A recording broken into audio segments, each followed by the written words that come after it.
दिसायलाही अगदी मस्त आणि चवीलाही अतिशय चविष्ट अशा लागणाऱ्या आपण ज्या शिरा बनवला आहे त्याच्यापासून वड्या बनवलेल्या आहेत. अगदी साधी सोपी आणि परफेक्ट प्रमाणासह रेसिपी आहे. व्हिडिओ शेवटपर्यंत बघा.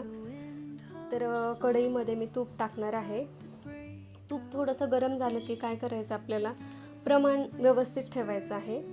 आपल्याला एका वाटीचा शिरा करायचा असेल तर एक मोठा ग्लास पाणी लागेल आणि जर वाटी छोटी असेल तर त्या हिशोबाने तुम्ही कमी प्रमाण करू शकता. आता हा मोठा ग्लास आहे तर सुरुवातीला मी 1 ग्लास पाणी टाकलेलं आहे. अजून मी अर्धा ग्लास पाणी टाकणार आहे कारण मी 1.5 वाटीचा शिरा बनवणार आहे आणि तेवढंच आपल्याला साखर टाकायची आहे. 1.5 वाटीपेक्षा थोडीशी कमी टाकली तरी चालेल किंवा तुम्ही खूपच सपक खाता असाल तर 1 वाटी टाकली तरीही चालेल. 1.5 वाटीसाठी 1 वाटी हे परफेक्ट प्रमाण आहे.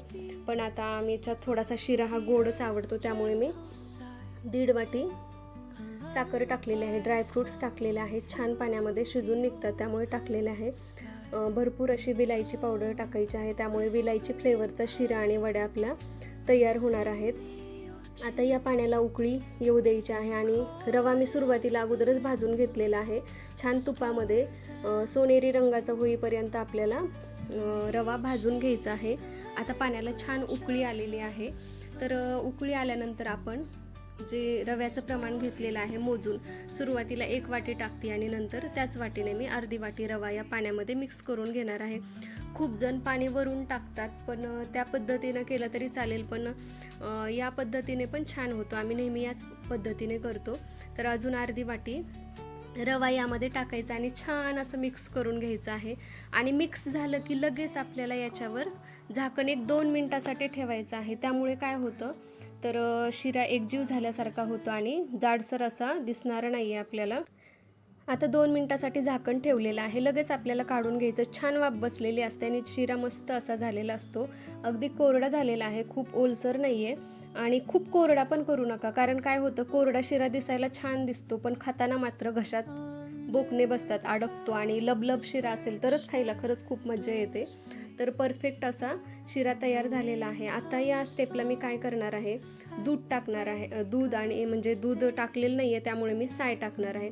तुम्ही पाण्याऐवजी यामध्ये पूर्ण प्रमाणात दुधाचाही वापर करू शकता, पण मी दूध टाकलेलं नाही आहे त्यामुळे 1 लिटर दुधावरची साय काढून घेतलेली आहे आणि थोडंसं दूध त्यामध्ये घेतलेलं आहे आणि हे टाकून आता छान मिक्स करायचं आहे. गॅस मात्र एकदम मीडियम, एकदम स्लो ठेवायचा आहे. मोठा असेल तर काय होतो शिरा खूप लवकर कोरडा होतो आणि त्याचे बोकणे बसतात त्यामुळे एकदम कमी गॅसवरच आता ही प्रोसेस करायची आहे. ही जी साय आहे घट्ट मलई ती पूर्ण शिऱ्यामध्ये मिक्स करून घ्यायची आहे आणि आता भरपूर असं घट्ट तूप आहे. हे आम्ही घरीच तूप बनवतो आणि हे भरपूर असं 3 ते 4 चमचे मोठे तूप घेतलेलं आहे. पूर्ण शिरा या तुपामध्ये भिजला पाहिजे एवढं तूप टाकायचं आहे. त्यामुळे शिरा खाण्याची खरंच खूप छान मजा येते आणि भरपूर तूप असलेलं शिरा खाण्यात मजा वेगळीच असते. बघू शकता अगदी मस्त लबलब असा शिरा तयार झालेला आहे. बघून तोंडाला पाणी सुटलं ना, तर चला बनवायला घ्या. मी सांगितलेल्या पद्धतीने बनवा शिरा आणि खा.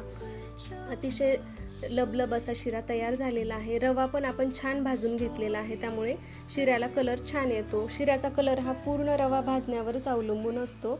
तर आता काही प्रमाणात मी शिरा असाच ठेवणार आहे आणि काही शिऱ्याच्या वड्या करून घेणार आहे. त्यासाठी एक ताट घेतलेलं आहे आणि त्या ताटाला भरपूर असं घट्ट तूप लावणार आहे जेणेकरून वड्या सहजरित्या काढता येतील आणि या ताटामध्ये आता छान हा शिरा पसरून घ्यायचा आहे आणि थोडासा थंड झालेला आहे तर आपण याला एकदा चमच्याच्या साहाय्याने आणि नंतर थोडंसं हाताला तुपाचा हात लावून आपण हाताने छान याला प्लेन करून घेणार आहोत.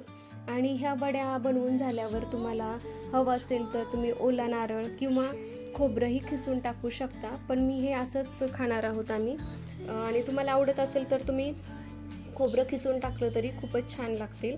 तर हाताने मी ह्याला एकसारखं करून घेत आहे. अतिशय छान अशा वड्या खायला तयार झालेल्या होत्या.